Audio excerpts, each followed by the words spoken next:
आता हे फ्लावरचा गड्डा केवढा आहे, त्याच्या खालची माती, याची मुळं डायरेक्ट वडाचं झाड नाही हा आहे का नाही. चारवास किती पा आहे का नाही, 70-80 वर्षाचे साधू महाराज.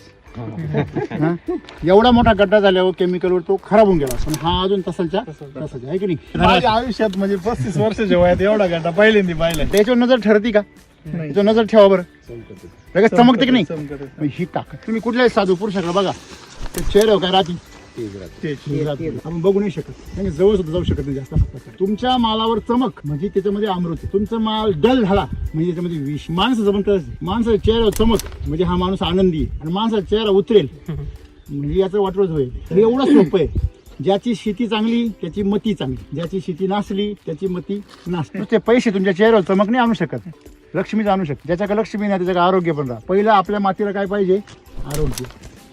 तुम्हाला जर श्रीमंत व्हायचं असेल ना, सगळ्यात सोपा पर्याय काय आहे, मातीला काय करा, श्रीमंत.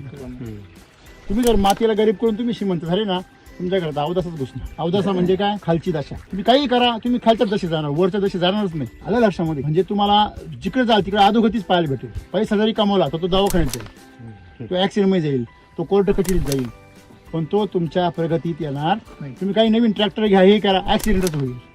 हे का होतं, अधोगती. ही अधोगती होण्याचं कारण काय, तुम्ही लक्ष्मीची पूजा केली पाहिजे, अवदशीची नाही. लक्ष्मीची पूजा म्हणजे काय, अमृत तयार केलं पाहिजे, त्याला पोषण दिलं पाहिजे, विष नाही दिलं पाहिजे.